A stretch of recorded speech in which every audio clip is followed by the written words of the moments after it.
Let's meet at the library. Okay. Hey everyone, it's Julia and welcome back to my channel. Sorry if you're hearing cars outside. Stop driving. I live here. Welcome back. Today we have a sort of New Year's tag double feature.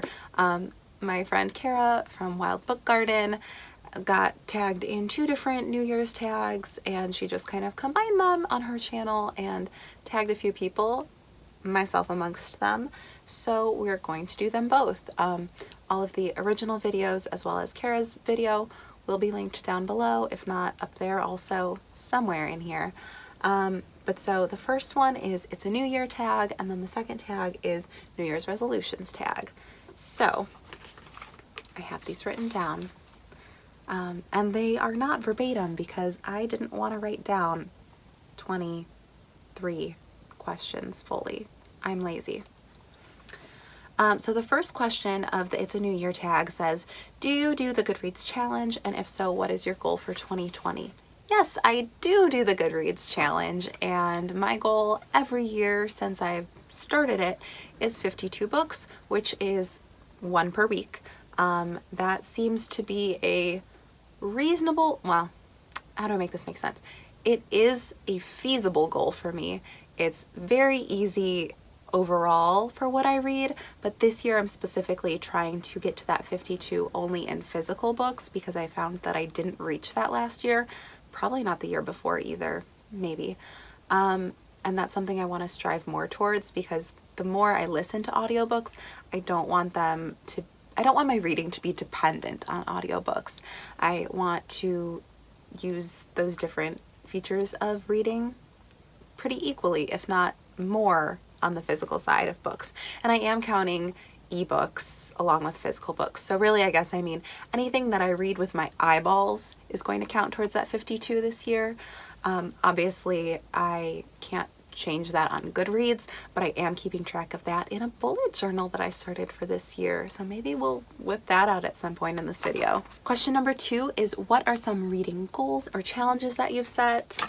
We do need the bullet journal. Be right back. Fancy meeting you here. This is my bullet journal. It's very naked right now. It says we're all on the same team, and I also have this Tragic Kingdom. It's the Disney World castle from when it was the 25th anniversary. It was covered in candy, because that was my first time seeing Cinderella's castle in real life. Fun fact.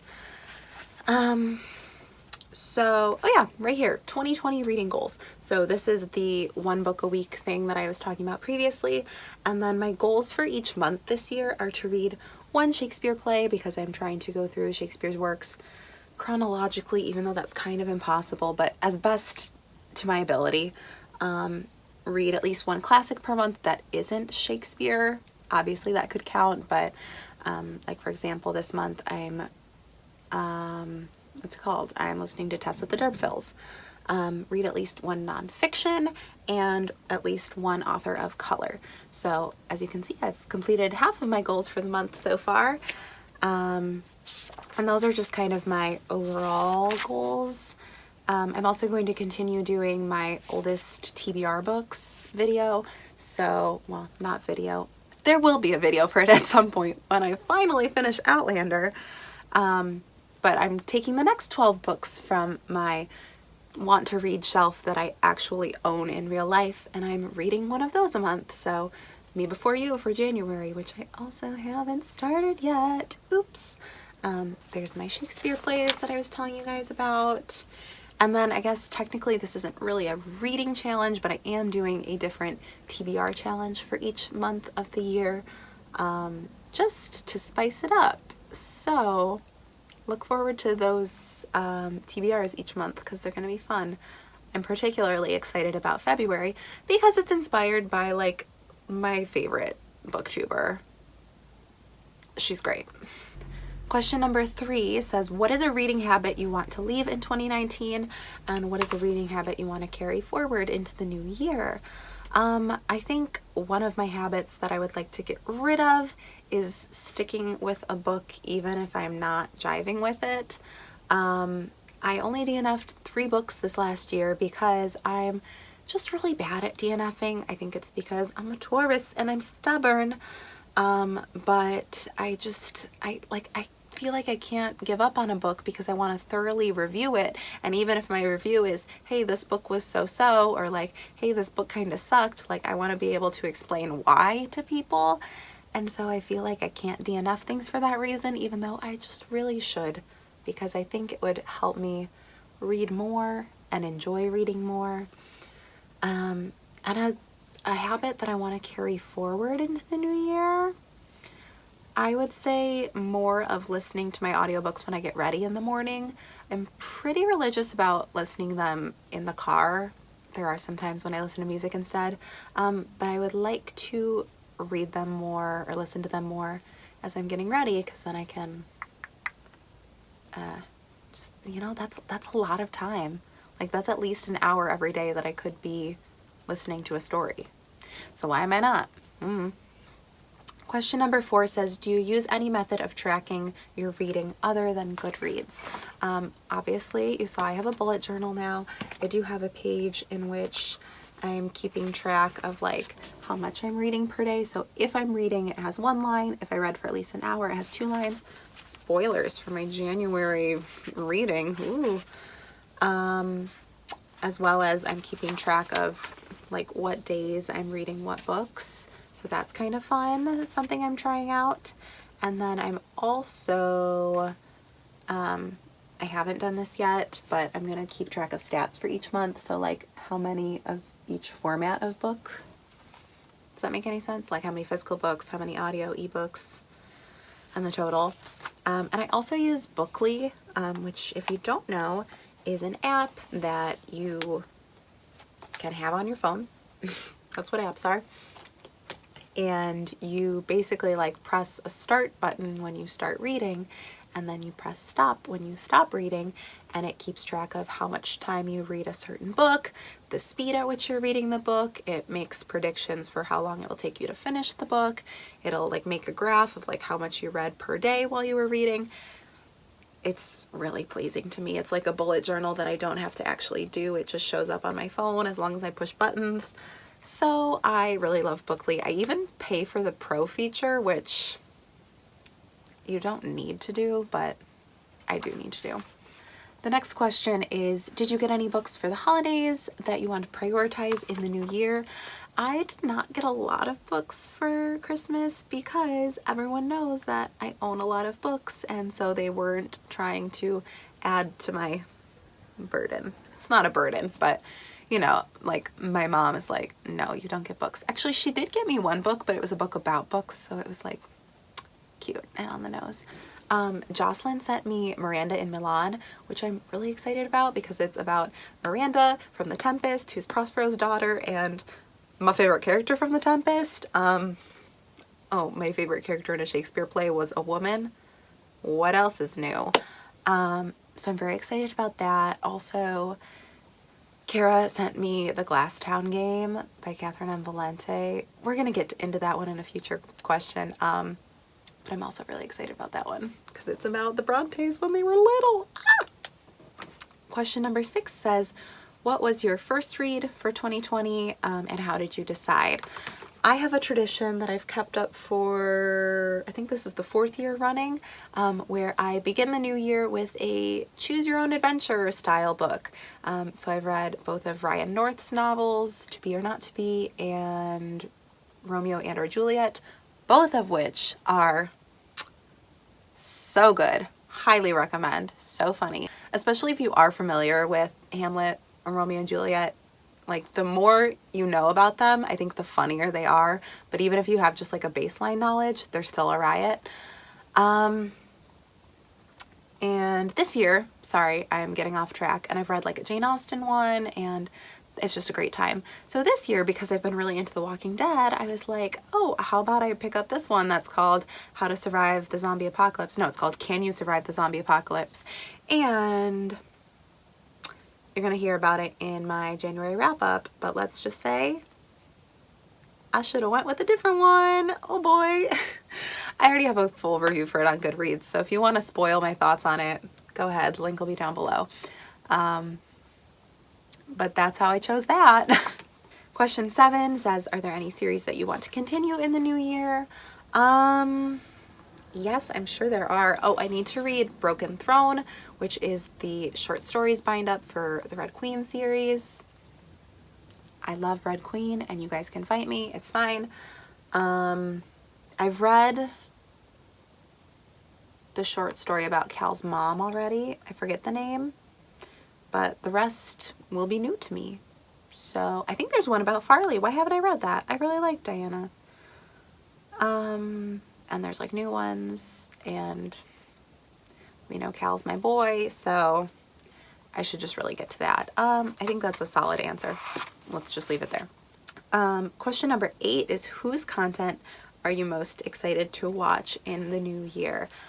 Listen, so many people, because there's like so many amazing booktubers who I can't get enough of, but I think just as like a baseline answer, I have to say Hannah, Snow White Reader. Her channel, like, she's so creative, she cracks me up, she is just like this breath of fresh air. I think the way that we all think of Kayla from Books and Lala, like Hannah is the like smaller subscriber count version of that, like just so innovative and unique, and comes up with these like amazing video ideas, and I'm like, how do you do it? I aspire to have my channel be as good as Hannah's. Okay. Yeah, just she's really out there doing it, you know, and I can't wait to see her continue. Ooh, question 9 is, any anticipated readathons in 2020? I mean, all of them. There's some that I do every year. I will want to do the Reading Rush, formerly known as the Booktubeathon. I would love to compete in the next round of the Biblio Games, because I think that's coming up. The Pondathon is coming up, which is adorable. I tweeted about it because I've already signed up, and it sounds so cute, so adorable. Latinxathon, can't wait for the next round. I'm hoping to join in Zodiacathon, because every time I do, or every time I plan to, I've been unable to, so I should try harder. Obviously the Magical Readathon, Owls in April, Newts in when? July, August. Both of those, absolutely yes. My favorite. I heard there's so many great readathons. I love readathons, man. And I have 2 ideas for my own readathons, but the question is when to plan them, how to coordinate them, how to get the word out. It makes me nervous, but maybe we'll attempt to do one sometime this year, probably in summer, because I'm a teacher and that's just when I have time for things. Ooh, question 10 says, anticipated 2020 debuts. Crap, I didn't pre-plan any of these answers, so I should have looked some up. I know I have some on Goodreads, so how about I just like pop some up on the screen. You can look them up according to what seems interesting to you. Great. And then question 11, shout out a smaller creator you discovered in 2019. Well, no one looks like a small creator to me because my channel's so dang small. Just, okay, this one I did jot a couple down. Yulia, I think her channel is just her name, is a delight. She's got a gorgeous accent. Her videos are like so aesthetic and calm and pretty. And she's also got like great travel vlogs if you're into that. So dispersed amongst the reading, you get all these like lovely sights, and highly recommend. And she's just a sweetheart. Also Lisanne from Lisanne Loves Books, her channel I've only discovered fairly recently, and I think she's just like a riot. Like, she's just got really funny videos, and so she's got that going for her. Like, if you make me laugh, yeah, I want to keep watching. And also, I actually don't know if I discovered her in 2019 or 2018, but I'm going to include her anyways because I think she deserves way more followers. Christine, from the other Christine That Reads, is like just so good at talking about books, and she has such a breadth of what she reads that I think she'd just like tells you really interesting stuff about books. Like she reads popular books, she reads historical fiction, which we know I love. She reads like nonfiction and just all this different stuff. So I'm into it. Also, I'm just gonna tag all three of them. So if any of you three want to do this tag, or either of these tags, or both of these tags, tagging you right now. Okay, moving forward to the New Year's resolutions tag. This one should have shorter answers because it's just like different books that you might want to read in the new year. So first up is an author you'd like to read who you've never read. Quite a few. I'm trying to think off the top of my head. Who have I not read before? It's probably past due for my first Anna Marie McLemore book. That's gonna be my answer. Yeah. I own Wild Beauty. I'm really interested in Dang It, what's the newest one coming out this year? Oh, it sounds so good. Or even Blanca y Roja kind of speaks to me. Some of the others maybe less so, but I mean, if I like their writing, I might continue. Question number 2 is a book you'd like to read. Was that the whole question? A book you'd like to read. I would like to read War and Peace finally. 2020 is the year. I've been saying this since 2018, so 2020 is the year that I read War and Peace. Hey. Natasha is young. She loves Andre with all her heart. She loves Andre with all her heart. Natasha is young and Andre isn't here. Natasha Up Here and the Great Comet of 1812 is a masterpiece of a musical. Highly recommend. Oh, shoot. Okay, question 3 is a classic you'd like to read. So other than War and Peace, maybe let's go with this bad boy. Let's go with this. The Independent Woman, which is extracts from The Second Sex, and it's like feminist stuff, but it's from 1949, so that's cool. Ooh, question 4, a book you'd like to reread. There's a lot. I really want to reread the Mediator series by Meg Cabot because I love Meg Cabot with my whole heart, but like the Mediator series is especially so good. Also, this is really random, but when I read Becoming by Michelle Obama, all I wanted was to reread All American Girl by Meg Cabot. Like, oh my God. Just every time she talked about Malia and Sasha, I'm like, first children. I need to reread All American Girl. And also it made me want to read Red, White, and Royal Blue, though that wouldn't be a reread. That'd be something new for me. I also want to continue my reread of The Hunger Games, so I'll hopefully continue with Catching Fire and or Mockingjay. And then there's a new book. What? Crazy.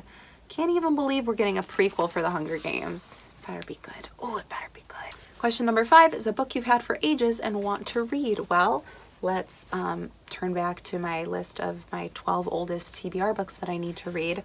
I know Me Before You and Outlander are technically both on there, as well as the rest of the Remnant Chronicles, which is The Kiss of Deception, but that's the first book, so really the other 2 books. What else is over here? Oh, and Vinegar Girl, which is a Hogarth Shakespeare book. So we know I'm intrigued. Question 6 is a big book you want to read. I could have said War and Peace again. Why is War and Peace the perfect answer for all of this?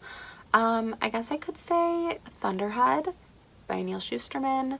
I'm really intrigued, even though it seems like the 3rd book in the series a lot of people did not like.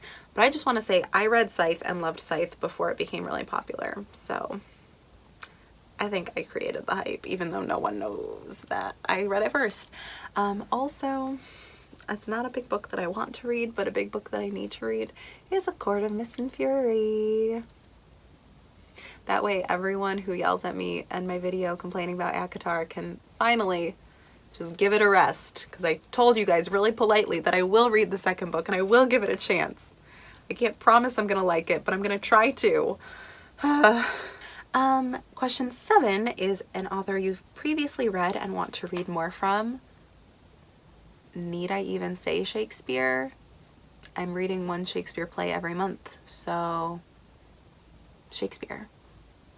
Question 8, a book you got for the holidays. I kind of already talked about this, so Random Milan and the Glasstown game. Is that what it's called? Also, continuing my thoughts on the Glasstown game, I'm really excited because remember how I talked about how Deathless is like, it was so beautiful, but it was like kind of over my head because I'm a dum-dum. I feel like if I like Catherine M. Valente's writing, but this is a middle grade book, that it'll be just my speed because she wrote it for kids. Because that's exactly how I felt about The Girl Who Circumnavigated Fairyland in the Ship of Her Own Making. It was beautiful and I understood all of it because she wrote it for the youth. Question 9, a series you want to read, like a new series you want to read. I'm trying to think of what series I own that I haven't started. Oh, okay, no guarantees that I'll want to continue with it, but after seeing the movie, I really wanted to read Crazy Rich Asians, and I still really want to because they just made my heart all fluttery, and also I really liked Astrid, so I'm hoping that the book just expands on the things that I loved in the movie. And question 10 is a series that you want to finish that you've already started. Again, The Remnant Chronicles is a really good example. So it's The Heart of Betrayal and the... So that's The Heart of Betrayal and the Beauty of Darkness. I'm just going to leave it there. Okay, now we're getting into repeats, so I'm going to really breeze through it. 11, do you set reading goals? Yes. See back to the first book tag. And question 12, do you have any other goals? Yes, they're in the first book tag, so I'm not going to repeat them. Okay, we made it through, gang. And also, instead of tagging people separately, I'm going to say Julia, Lisanne, and Christine. I'm tagging you 3 if you are interested in doing a beginning of the year book tag in late January/February. It's all you, gang. Or anyone who's watching this and is interested. You can credit me as tagging you. I'm cool with that. Thank you all so much for watching. Leave a comment down below, something that you have set a goal for in 2020, even if it's not reading related. I would just love to know some goals. Another one of mine is to exercise more. I got a gym membership, can you believe? Thank you all so much for watching, and you'll see more of me soon. Bye!